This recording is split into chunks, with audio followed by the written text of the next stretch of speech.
A caneta ainda estava na mão de Gustavo quando ele riu pela primeira vez. Não foi aquele riso nervoso de quem não sabe o que dizer. Foi um riso de verdade, de barriga, o tipo que ele soltava nas partidas de golfe. Quando um amigo escorregava na grama molhada, ele jogou a caneta em cima da mesa de vidro, encostou na cadeira de couro e olhou para Beatriz como se ela tivesse acabado de contar a melhor piada do ano. Divórcio, ele repetiu, saboreando a palavra. Você está pedindo divórcio. Beatriz ficou em pé do outro lado da mesa. As mãos estavam juntas na frente do corpo, relaxadas. Ela não tinha se sentado porque não ia ficar tempo suficiente para isso. Os papéis estão ali, ela disse, apontando com o queixo para a pasta bege sobre o vidro. Já revisei com o escritório. É simples. Gustavo abriu a pasta sem pressa, folheou 2 páginas e riu de novo, menor dessa vez mais para si mesmo. Beatriz. Ele fechou a pasta. Você não tem nada. Sabe disso, né? O apartamento é meu, o carro é meu, a conta conjunta tem o que você gastou de mesada esse mês. Ela não respondeu. Onde você vai morar? Ele perguntou, e havia uma curiosidade genuína na voz, como se estivesse interessado no problema logístico.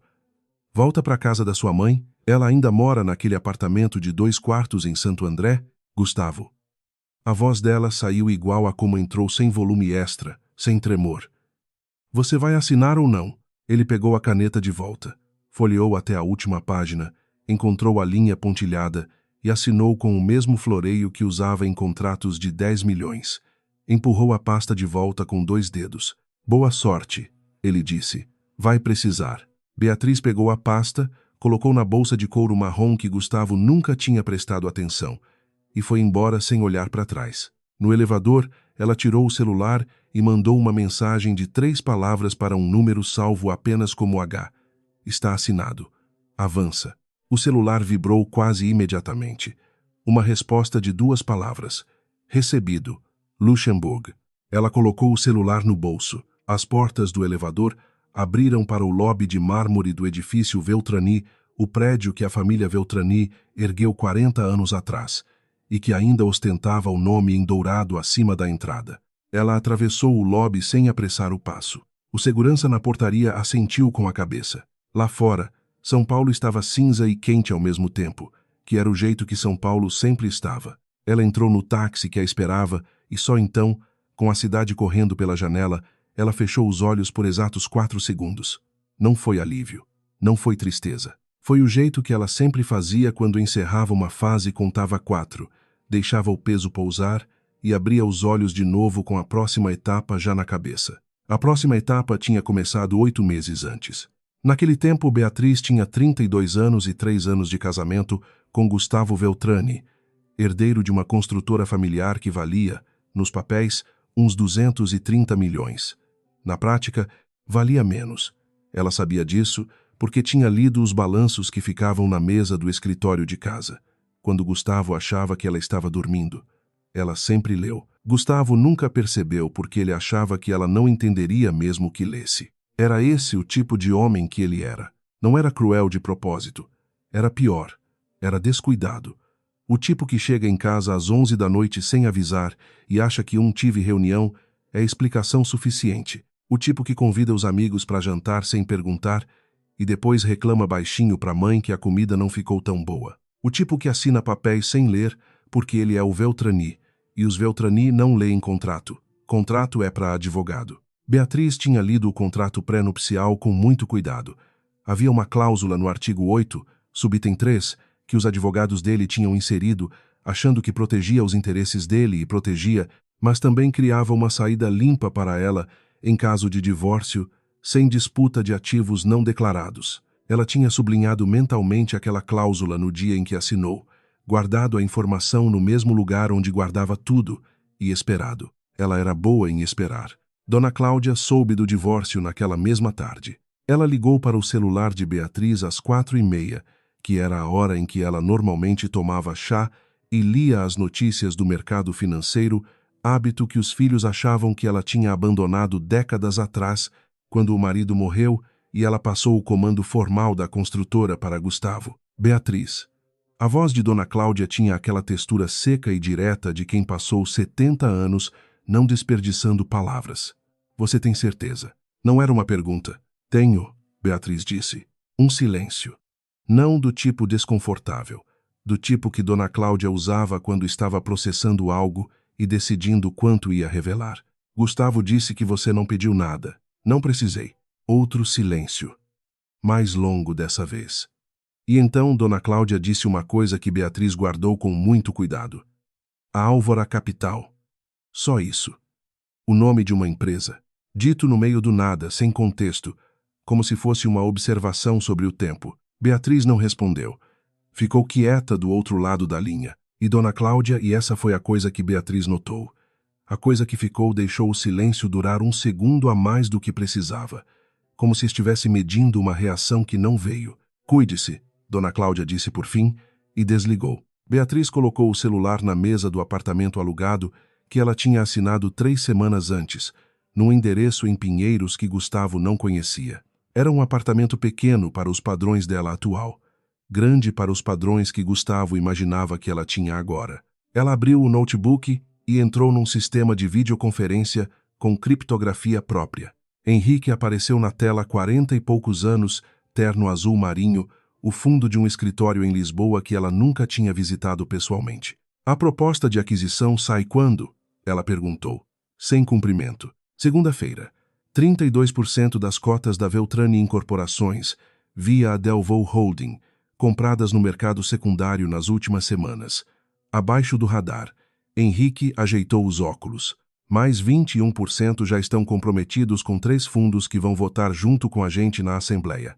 53% antes de eles perceberem o que está acontecendo. E o nome da Álvora não aparece em lugar nenhum. A Delvaux é luxemburguesa. O beneficiário final está em 4 camadas societárias. Levaria meses para alguém chegar até você se soubesse onde olhar. Beatriz assentiu devagar. Gustavo vai achar que é um fundo estrangeiro oportunista, Henrique disse. Ele vai tentar negociar. Yusai. E quando ele descobrir quem está do outro lado? Ela fechou o notebook antes de responder. Mas a resposta estava lá, silenciosa, na maneira como ela fez isso sem pressa, sem drama, como quem encerra uma conversa que já sabe o final há muito tempo. Se você está ouvindo isso agora e ainda não sabe como essa história vai terminar, eu te garanto, você não quer perder o que vem a seguir. Me conta nos comentários de onde você está acompanhando e que horas são aí. E se você chegou agora, aperta inscrever porque essa história ainda não acabou. Rafaela Veltrani tinha 28 anos. Era formada em comunicação e passava a maior parte do tempo gerenciando a imagem da família nas redes sociais com um talento genuíno para transformar privilégio em conteúdo palatável. Ela nunca tinha gostado de Beatriz. Não escondia isso com muito esforço. No dia seguinte ao divórcio, ela postou uma foto com Gustavo num restaurante em Itaim com a legenda "Família é tudo" e marcou a conta da construtora. Era o tipo de mensagem que não dizia nada e dizia tudo. Gustavo viu, curtiu e começou a sair mais. Jantares com sócios, eventos de lançamento, a vida de um homem que acabou de se livrar de um peso que não sabia que carregava. Nas primeiras semanas, ele ficou esperando que Beatriz ligasse. Não porque ele quisesse que ela ligasse, ele dizia isso para Rafaela, que concordava com entusiasmo, mas porque ele tinha certeza de que ela ia perceber o que tinha feito, que ia ver a conta bancária, que ia entender o que não ter nada significava na prática. Ela não ligou, ele checou a conta conjunta. Ela tinha sacado exatamente o que era dela pelo acordo, uma quantia pequena, dentro do esperado, nada mais. Depois de um mês, ele parou de esperar. Depois de 2, ele mal pensava no assunto. Foi no 3º mês que o nome Delvaux apareceu pela primeira vez nos documentos que o advogado da Veltrani colocou na mesa de Gustavo. Uma holding luxemburguesa. O advogado explicou. Leonardo Farage, 50 anos, especialista em direito societário, sócio há 20 anos do escritório que cuidava da Veltrani desde antes de Gustavo nascer. Compraram cotas no mercado secundário. É legal. Não há o que fazer a curto prazo. Quanto? 32%. Gustavo ficou quieto. 32% era ruído. Incomodo, mas administrável. Tem mais, Farage disse. 3 fundos minoritários que estavam com a gente há anos confirmaram que vão votar com a Delvaux na próxima Assembleia. O silêncio que se seguiu era de outro tipo. 53%. Gustavo calculou em voz alta. se a assembleia for convocada. Farage abriu as mãos. Ainda não foi. Mas com essa posição, eles podem convocar quando quiserem. Quem é o dono da Delvaux? Estamos tentando descobrir. A estrutura societária passa por Luxemburgo, depois Liechtenstein, depois uma SPE nas Ilhas Cayman. É feito por quem sabe o que está fazendo. Gustavo empurrou os documentos de volta. Descobre quem é e manda uma proposta de diálogo. Se é dinheiro que eles querem, a gente negocia. Farage assentiu, mas havia algo na expressão dele, uma hesitação rápida. Um detalhe que Gustavo não notou porque nunca prestou atenção nas hesitações dos outros. Dona Cláudia recebeu a notícia da Delvaux naquela mesma noite, por Farage, que ligava para ela separadamente há 30 anos porque sabia que era ela quem realmente precisava saber das coisas. Ela ouviu tudo sem interromper. No fim, perguntou uma coisa só. O escritório de advocacia que aparece nos documentos da Delvaux, qual é? Farage consultou os papéis.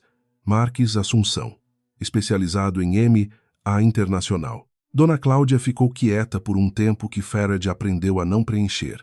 Obrigada, Leonardo, ela disse por fim. Não precisa me ligar de novo sobre esse assunto. Ela desligou. Ficou olhando pela janela do apartamento. Nos jardins, o mesmo apartamento onde havia criado os filhos, onde havia enterrado o marido em memória e seguido em frente, sem fazer barulho, e pensou numa tarde de 3 anos atrás, quando Gustavo tinha trazido Beatriz pela primeira vez para jantar. Todos tinham subestimado a moça quieta, com os olhos que liam tudo. Dona Cláudia tinha sido a única que ficou com medo.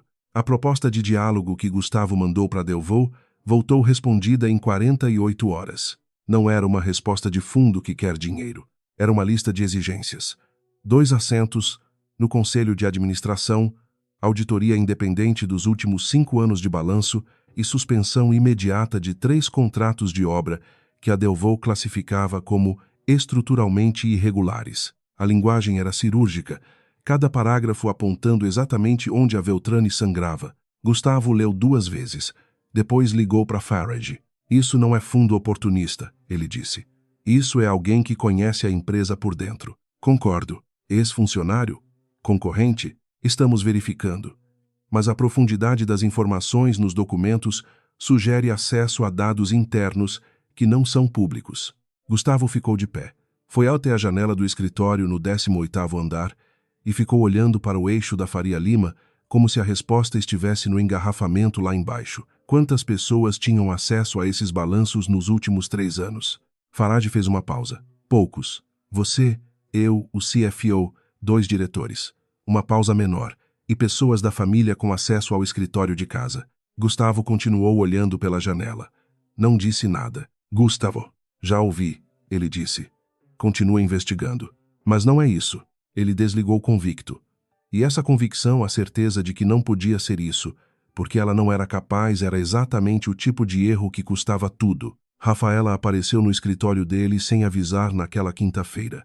O que ela fazia quando queria parecer que estava preocupada em vez de curiosa? Soube da Delvaux, ela disse, sentando na cadeira do visitante e cruzando as pernas. Tô preocupada com a mãe. Ela ficou muito quieta quando eu contei. Você contou para a mãe? Ela já sabia. Rafaela examinou as unhas. Farage liga para ela antes de ligar para você. Você não sabia? Gustavo não sabia. Não disse isso. Gus. Rafaela inclinou a cabeça. Você já pensou que pode ser alguém de dentro? Alguém que tinha acesso? Já descartei essa hipótese. Descartou como? Verificando ou preferindo não verificar? O silêncio entre os dois tinha a textura de anos de irmãos que sabem exatamente onde apertar. Rafa, ele disse, com a voz que usava quando queria encerrar um assunto, cuida da sua parte. Ela ficou mais 30 segundos só para mostrar que saía quando queria, não quando ele mandava, e então se levantou, passou pelo espelho na parede, ajeitou o cabelo e disse de costas, só tô falando que seria muito inconveniente se descobrissem que a informação saiu de dentro de casa, literalmente de dentro de casa. A porta fechou com cuidado excessivo, que era mais provocador do que se ela batesse. Gustavo não dormiu bem naquela noite. Não por causa de Rafaela, ele tinha aprendido a filtrar Rafaela, mas porque havia uma pergunta que ele não conseguia deixar de formular, mesmo sem querer formular ela. Às 2 da manhã, ele foi até o escritório do apartamento. Abriu o armário onde guardava cópias físicas dos balanços dos últimos 5 anos e ficou olhando para as pastas por um longo tempo. Depois foi até a cozinha, fez café e ficou de pé no balcão bebendo devagar. Beatriz costumava deixar a xícara dela do lado esquerdo da máquina de café. Hábito de 3 anos. Agora o lado esquerdo estava vazio, e ele notou isso pela primeira vez, e ficou irritado consigo mesmo por notar. Ele foi dormir sem a resposta que estava procurando. A assembleia foi convocada 30 dias depois. A Delvaux enviou um representante. Advogado, terno cinza, pasta preta, nome que ninguém reconheceu, Rafael Mota, sócio júnior do escritório Marques. Assunção. Gustavo o observou entrar na sala de reuniões da Veltrani e tentou ler algo no rosto, mas era um rosto treinado para não dar nada. A reunião durou 4 horas. Ao final, com 53% dos votos, o Conselho aprovou a auditoria independente e a suspensão temporária dos 3 contratos indicados. Gustavo assinou os documentos com a caneta que o pai tinha dado a ele quando assumiu a empresa. As mãos estavam firmes. Era isso que os Veltrani faziam, as mãos ficavam firmes. Quando todos foram embora, ele ficou sozinho na sala com Farage. Eles vão encontrar alguma coisa na auditoria? Ele perguntou. Farage não respondeu imediatamente, e essa pausa foi a resposta. Quanto? Gustavo disse. Os 3 contratos têm irregularidades processuais. Não é corrupção de texto grande, mas é suficiente para uma ação civil. E a Delvaux já sabe onde olhar, os documentos deles são precisos demais para ser enxute. Gustavo bateu a caneta na mesa uma vez. Só uma. Descobre quem é o beneficiário final da Delvaux. Qualquer custo, qualquer método. Levou 2 semanas e 3 escritórios de investigação diferentes. O primeiro chegou até a Cayman e travou. O segundo encontrou a SPE, mas não conseguiu furar o sigilo de Luxemburgo. O terceiro, um escritório em Genebra, que Farage conhecia de casos anteriores, e não gostava de explicar como voltou com o nome. Farage entrou no escritório de Gustavo numa tarde de terça-feira, exatamente 3 meses depois do dia da caneta, e do riso colocou uma folha sobre a mesa, e ficou em pé. Gustavo leu o nome uma vez. Depois leu de novo. Alvora Capital. Beneficiária final. Beatriz Alvora Mendes. O sobrenome do meio que ela nunca usava. O sobrenome da avó que tinha morrido quando Beatriz tinha 18 anos e deixado um apartamento pequeno e uma conta bancária que Gustavo nunca tinha perguntado sobre. Ele ficou olhando para o papel. Farage não disse nada. Naquela noite, Gustavo foi até o apartamento de Rafaela sem avisar, o que ele nunca fazia, e ela entendeu que era sério antes mesmo de ele abrir a boca. Ele colocou a folha na mesa da sala dela. Rafaela leu. Levantou os olhos. Teve o bom senso de não dizer, eu avisei. Quanto ela vale? Ela perguntou. Estamos calculando. A Alvora Capital tem participações em 11 empresas em 7 países. A estrutura está espalhada, mas os ativos consolidados. Gustavo parou. Muito mais do que a Veltrani. Rafaela ficou quieta por um momento. Depois, ela construiu isso durante o casamento? Antes e durante. A voz dele saiu com um controle que custava alguma coisa. Os primeiros registros da Alvora são de 6 anos atrás. 1 ano antes de a gente se conhecer. Rafaela abriu a boca. Fechou. Abriu de novo. Ela entrou no casamento já sendo. Sim. E você nunca. Não. O silêncio que se instalou entre os dois era diferente de qualquer silêncio que eles tinham tido antes. Não era o silêncio de irmãos que brigam. Era o silêncio de 2 adultos que percebem que estavam num quarto cujas paredes eram de papelão a vida toda, e só agora estão vendo isso. Se você fosse Beatriz, você teria ficado calada por tanto tempo, ou teria falado antes de ir embora. Me conta nos comentários. E de onde você está ouvindo isso agora? Que horas são aí? Gustavo ligou para o número de Beatriz na manhã seguinte. Ela atendeu no segundo toque. Beatriz. A voz dele tinha aquele tom que ela reconhecia, o tom de quando ele queria parecer razoável antes de pedir alguma coisa. Gustavo, eu preciso conversar com você. Sobre? Uma pausa. Você sabe sobre o quê? Talvez, ela disse, mas prefiro ouvir de você. Ele engoliu alguma coisa, orgulho provavelmente, que era a coisa que ele mais engolia ultimamente. Sobre a Delvaux, sobre a Alvora, sobre outra pausa, menor. Tudo que eu, aparentemente, não sabia. Tudo bem, Pode mandar o horário pelo WhatsApp.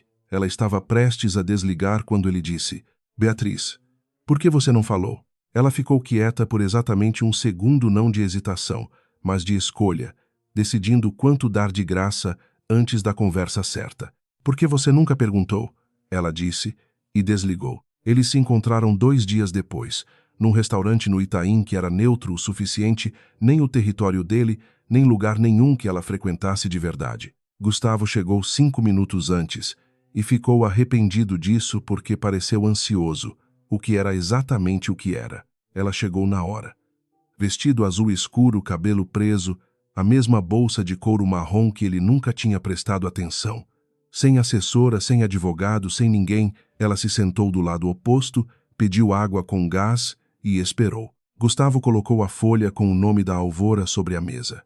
Antigo hábito, ele sempre entrava em reunião difícil, botando o documento na mesa primeiro. Tática de quem aprendeu a negociar vendo o pai. Beatriz olhou para a folha.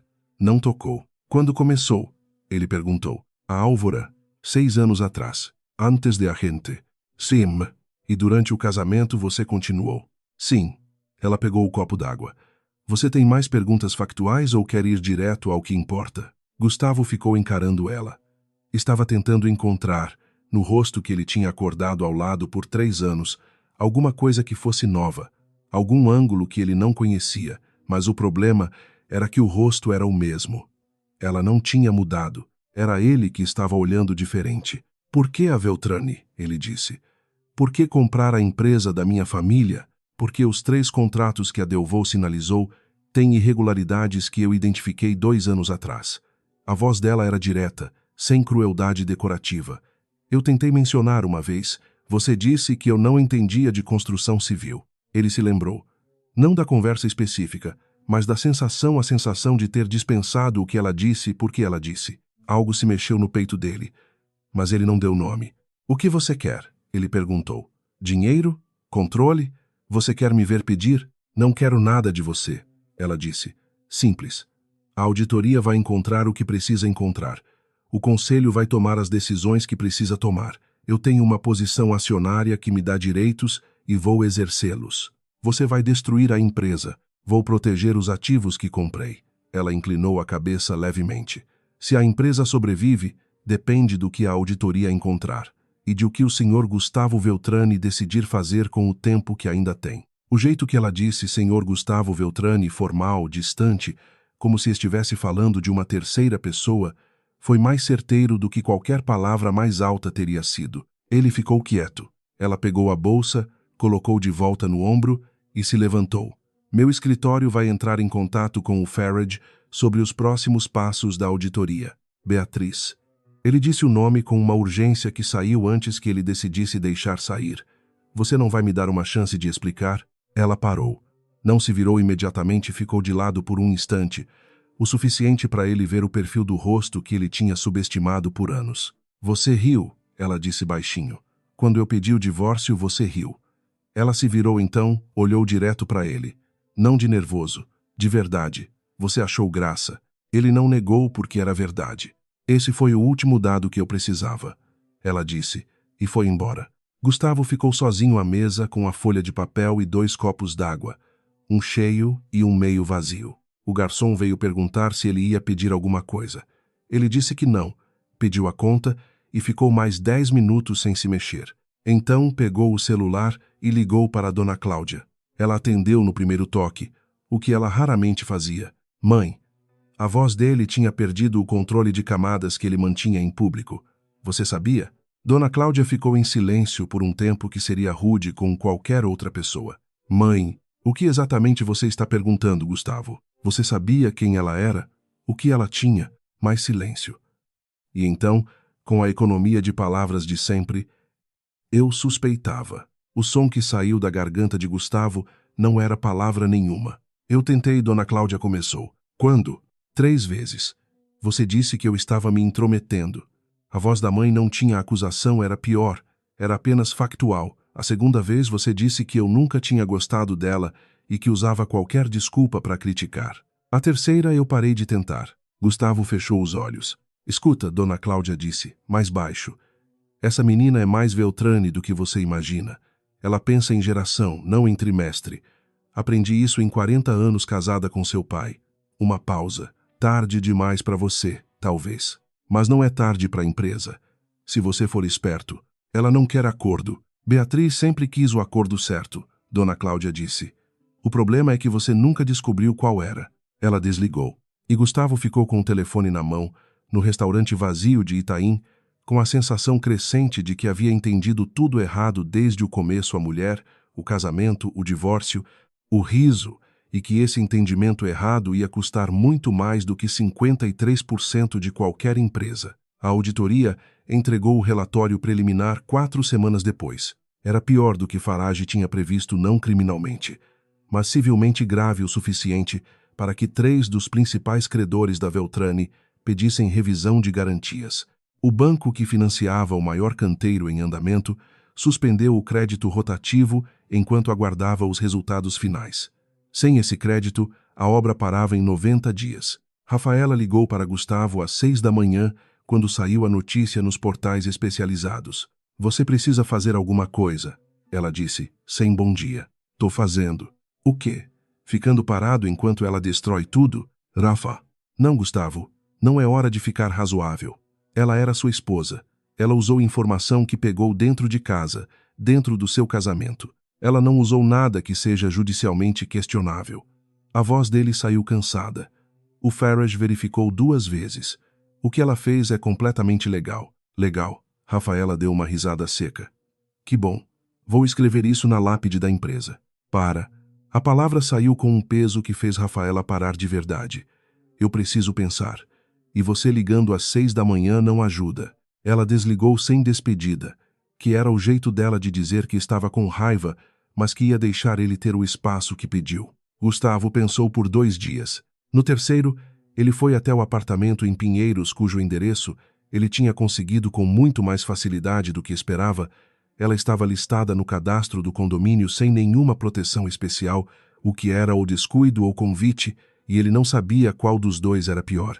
Ele tocou o interfone. Beatriz levou 10 segundos para atender. Sim, Sui. Outro silêncio.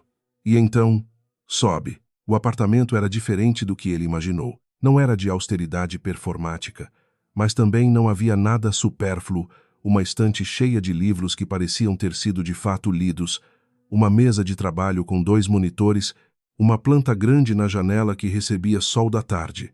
Simples e deliberado como ela. Ela estava de pé do lado da mesa e ele percebeu que ela não tinha se sentado antes porque não queria estar sentada quando ele entrasse. Queria que os dois estivessem no mesmo nível. Pequenas escolhas. Ele estava começando a ver todas elas. Você veio pedir que eu pare, ela disse. Não como acusação, como constatação. Vim conversar. Gustavo. Ela cruzou os braços, não com raiva, mas com o jeito de quem está fechando uma janela. Não tem mais conversa entre a gente. Tem processo, tem auditoria, tem conselho. Você pode se comunicar pelo Farage. E a empresa? Ele deu um passo, um só. 180 funcionários. Obras que empregam mais de 600. Você vai deixar tudo isso. Eu não vou deixar nada. A voz dela subiu meia nota a primeira vez em toda aquela história que ele ouvia temperatura. Você vai ter que responder pelo que estava errado. Isso não é meu capricho. É o que deveria ter acontecido antes. Então é vingança. É consequência. Ela olhou para ele com uma paciência que era quase mais difícil de suportar do que raiva. Tem diferença. Ele ficou quieto. Estava tentando a última coisa que tinha sobrado, que era a aposta de que, lá pessoalmente ia mudar alguma coisa que havia, em algum lugar entre eles, uma peça emocional que ele poderia puxar. Mas Beatriz já tinha calculado essa visita antes de abrir o interfone. Ela sabia o que ele estava tentando, e ela deixou ele tentar porque às vezes é necessário deixar alguém chegar no fundo por conta própria. Vá embora, Gustavo, ela disse. Sem crueldade, sem satisfação, só cansaço limpo do tipo que vem depois que tudo já foi dito. Contrata um bom advogado de reestruturação. O Farage é bom em direito societário, mas não é especialista em crise. Você vai precisar de alguém que seja. Ele ficou parado por mais um momento teimosia, ou talvez só o corpo ainda não aceitando o que a cabeça já sabia. E então ele foi embora. Ela fechou a porta, ficou ouvindo o elevador descer e só então foi sentar na cadeira da mesa de trabalho. Abriu o notebook. Tinha uma videoconferência com Henrique em 15 minutos sobre os próximos passos do conselho. Ela abriu os arquivos, ajeitou o volume do fone e esperou. A notícia saiu numa segunda-feira de manhã, antes de Beatriz terminar o café. Não era um portal de negócios. Era uma coluna de fofoca corporativa que Rafaela alimentava há anos com informações cirúrgicas, sempre sem assinatura, sempre com detalhes precisos o suficiente para parecer confiável. O título era simples. Ex-esposa de herdeiro Veltrani teria usado acesso privilegiado durante casamento para montar operação hostil contra a família. Beatriz leu 2 vezes. Colocou o copo na pia com cuidado. Ligou para Henrique. Vi, ele disse antes de ela falar. Publicado às 6h42. Já foi replicado em 3 veículos menores. O tom é de denúncia, mas não há nenhum fato verificável. Só insinuação. Judicialmente, nada que sustente processo. É palpite disfarçado de fonte. Uma pausa. Mas vai circular. E vai chegar nos ouvidos certos antes que a gente possa responder. Beatriz ficou em silêncio por um momento, olhando pela janela da cozinha. A planta grande estava recebendo o sol da manhã, as folhas largas e verdes e completamente alheias ao que estava acontecendo, o que ela achou de alguma forma reconfortante. Não responde. Ela disse, Beatriz, se a gente responde, vira narrativa. Se a gente fica quieto, é fofoca corporativa sem lastro. Ela virou de costas para a janela. Quem lê esse tipo de coluna já decidiu o que pensa. A gente fala com o mercado através dos resultados. Henrique ficou quieto por um segundo, o silêncio de quem discorda, mas reconhece que a análise está certa. Tá bem, ele disse. Mas se replicar em veículo grande, aí a gente reavalia. Por enquanto, silêncio.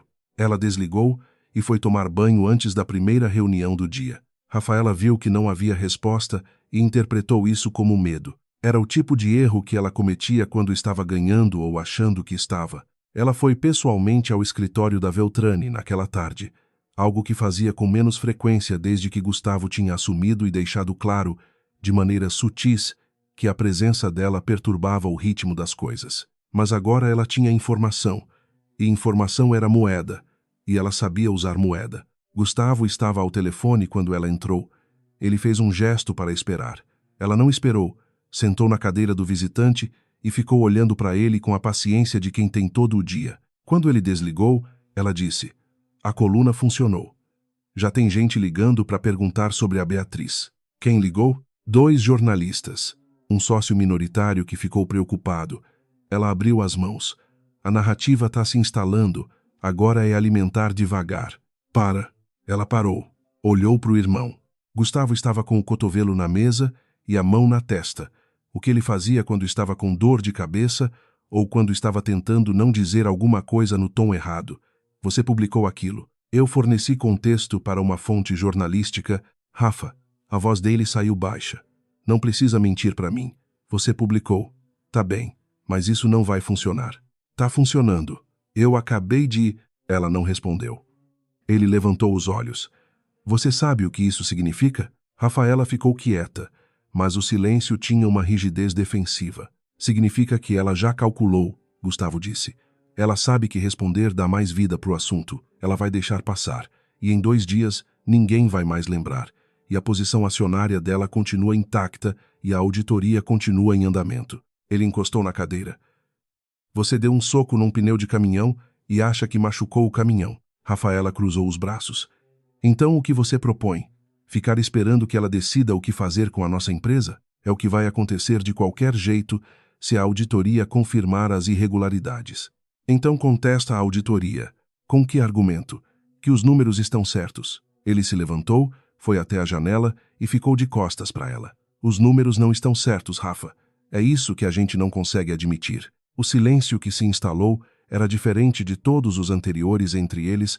Não era o silêncio de irmãos que brigam sobre estratégia. Era o silêncio de 2 adultos que ficam do lado errado de uma verdade que não queriam ver. O que você vai fazer? Ela disse por fim, mais quieta. Vou ligar para a mãe. Rafaela ficou parada por um momento. Então se levantou, pegou a bolsa e foi embora sem dizer mais nada. Dessa vez, ela bateu a porta não com raiva, mas com o peso de alguém que não tem mais argumento e precisa sair antes de perder mais terreno. Dona Cláudia estava no apartamento dos Jardins quando Gustavo chegou. O que ela estava sempre que ele precisava dela de verdade era o tipo de mãe que aparecia não quando chamada, mas quando necessária. Ela estava sentada na poltrona da sala com um livro fechado no colo, o que significava que não estava lendo, estava esperando. Gustavo sentou no sofá em frente. Não disse nada por um tempo, o que ela também não fez, porque era a sua mãe e ela sabia quando ele precisava de silêncio antes de palavra. Você falou com ela, ele disse por fim, com a Beatriz. Antes do divórcio. Você sabia o que ela tinha e você falou com ela. Dona Cláudia não respondeu imediatamente. Colocou o livro na mesa ao lado, ajeitou as mãos no colo e disse, sim, uma palavra, direta, sem rota de escape. Gustavo ficou olhando para a mãe com a expressão de quem está recalculando uma equação que achava que entendia. Quando? 2 meses antes de ela pedir o divórcio. Ela me ligou, pediu uma reunião. Dona Cláudia falou com a voz plana de quem está relatando fatos, não se defendendo. Eu fui. Ela te ligou. Zim. E você foi. Ele passou a mão no cabelo e você não me contou. Ela pediu que não contasse. Por 48 horas. Depois disso, ela disse que não importaria mais. Dona Cláudia olhou para o filho sem desviar. E não importou. Você assinou os papéis naquele mesmo dia. Gustavo ficou de pé. Não de raiva de precisar colocar o corpo em movimento, porque a cabeça estava processando coisas demais numa ordem que ele não controlava. O que ela quis? Ele perguntou de pé. Na reunião. O que ela quis de você? Nada. Dona Cláudia disse essa palavra com um peso específico. Ela não pediu nada. Ela me contou. Sobre a Alvora, sobre a posição na Veltrani, sobre o que ia acontecer depois que os papéis fossem assinados. Uma pausa. E então ela me perguntou se eu queria que a participação da minha parte no patrimônio familiar fosse protegida durante o processo. O quarto ficou quieto. Ela te protegeu, Gustavo disse devagar. Ela me deu a escolha de ser protegida. São coisas diferentes. Dona Cláudia levantou da poltrona com a firmeza de 70 anos bem vividos. Eu aceitei. E em troca eu não interferi. Essa foi a negociação. Gustavo ficou de frente para a mãe. E pela primeira vez na vida adulta, ele não conseguiu ler a expressão dela, não era culpa, não era justificativa, não era o amor materno que suaviza tudo. Era só a clareza seca de uma mulher que tomou uma decisão calculada e dormiu com ela. Ela te respeitava mais do que eu, ele disse. E não era acusação, era só o que era. Dona Cláudia não desmentiu. Você precisa ir falar com ela, ela disse. Não para pedir a empresa de volta. Isso acabou, Gustavo. Quanto antes você aceitar, melhor para todo mundo. Mas você precisa ir para fechar o que ficou aberto. Por você. Não pela Veltrani. Ele ficou quieto por um longo tempo. Ela vai me receber? Não sei, Dona Cláudia disse, com honestidade que doía mais do que qualquer coisa. Mas isso é problema se eu descobrir. Beatriz recebeu a mensagem de Gustavo às 8 da noite. Preciso te ver. Não é sobre a empresa. Juro. Ela ficou olhando para o texto por 2 minutos inteiros, tempo suficiente para Henrique mandar 3 mensagens sobre a reunião do dia seguinte, que ela não abriu. Então digitou um endereço e um horário e mandou sem mais nada. Era um café pequeno perto do apartamento dela, do tipo que abre cedo e fecha às 10 da noite e não tem nenhuma razão de existir além de fazer café bom e não incomodar ninguém. Ela estava lá quando ele chegou, com um expresso na frente e o notebook fechado. Gustavo sentou, pediu café, esperou o garçom ir embora. Minha mãe me contou, ele disse. Eu sei, eu sabia que ia contar. Você sabia. Ele olhou para ela. Você calculou isso também. Não foi cálculo, ela disse. E era verdade, havia uma diferença entre o que ela tinha calculado e o que tinha simplesmente entendido sobre Dona Cláudia. Eu sabia que ela era honesta, que na hora certa ela ia ser honesta com você. Gustavo ficou com os dedos em torno da xícara que tinha chegado, sem tomar. Por que você me protegeu ela? Você não devia nada à minha mãe. Eu devia, Beatriz disse. Simples. Ela foi a única pessoa naquela família que nunca fingiu que eu não existia. Um silêncio curto. Ela nunca foi gentil comigo, mas me tratou como alguém real. Isso vale alguma coisa. Gustavo ficou quieto. Havia uma pergunta que ele tinha vindo fazer, que era na verdade a única pergunta que importava, e ele estava chegando nela do jeito lento e torto, que era o único jeito que ele sabia. Você entrou no casamento sabendo que ia sair assim? Ela olhou para ele por um momento antes de responder. Não, eu entrei no casamento achando que você era diferente do que era. E quando você descobriu, fui descobrindo. A voz dela era plana, mas não era fria. Era a planura de quem já passou pela emoção daquilo e está do outro lado. Não foi um dia, foi um jantar onde você explicou o meu próprio trabalho para mim na frente de 3 pessoas. Foi uma reunião de família onde você concordou com sua irmã que eu era inteligente para uma menina da onde ela veio. Foi uma noite onde eu tentei te contar sobre a Aurora e você disse que bom, amor. Posso terminar de ver o jogo? Cada item saiu sem volume extra, sem acusação no tom, só os fatos, enfileirados. Gustavo não desviou o olhar. Eu sou um idiota. Sim. Ela pegou o expresso. Mas não era isso que eu vim te dizer. Ele esperou. Eu vim te dizer que a auditoria vai encerrar a fase preliminar semana que vem. O relatório final vai para o conselho em 30 dias. Com base no que eu sei, a Veltrani tem condição de se reestruturar, os ativos são sólidos. O problema é gestão e os 3 contratos que precisam ser corrigidos. Ela colocou a xícara de volta. A Delvaux não tem interesse em liquidar. Tem interesse em uma empresa saudável. Gustavo ficou muito quieto. Você vai vender sua posição. Não. Vou manter, com um assento no conselho, que é o que me dá direito de garantir que as correções sejam feitas de fato. Ela olhou para ele. Você pode continuar no operacional, se o conselho aprovar, com supervisão. O ar entre eles ficou pesado de um jeito diferente de todas as vezes anteriores. Não era tensão de adversários. Era o peso de 2 pessoas que estão olhando para a ruína de uma coisa e tentando entender o que sobrou. Por quê? Ele disse. A palavra saiu pequena, sem as camadas de defesa que ele normalmente usava. Ela pensou antes de responder. Quando falou, foi devagar. Porque 180 funcionários não tem nada a ver com o seu ego. E porque destruir de vez é fácil, fácil demais. Ela parou. E porque eu não quero ser o tipo de pessoa que achou que era fácil. Ele ficou olhando para ela por um longo tempo. Não pediu perdão. Ela não teria querido. E de algum modo os 2 sabiam disso, o que era talvez o único entendimento real que tinham chegado depois de 3 anos de casamento e 6 meses de guerra. Tá bem, ele disse por fim. Tá bem. Ela assentiu. Fechou o fecho da bolsa, se levantou. Beatriz. Ele disse o nome uma última vez, não com urgência, só com o peso de alguém que está chegando ao fim de uma lista e chegou no item que tinha adiado. Ela parou. Eu devia ter perguntado, ele disse. Sobre você, sobre o que você fazia, sobre quem você era. Uma pausa. Eu nunca perguntei. Ela ficou olhando para ele por um momento, não com piedade, não com satisfação, com algo mais próximo de um cansaço quieto que era quase humano. Não, ela disse. Você nunca perguntou. E foi embora. Na semana seguinte, Beatriz foi à última reunião que tinha pendente. Dona Cláudia a recebeu no apartamento dos Jardins às 4 da tarde, que era a hora do chá, com 2 xícaras já na mesa e o livro desta vez de fato na prateleira. Elas se sentaram. A tarde entrava pela janela, São Paulo lá embaixo funcionando com a indiferença característica de cidades grandes que não sabem e não ligam para as histórias que acontecem nos apartamentos acima do nível da rua.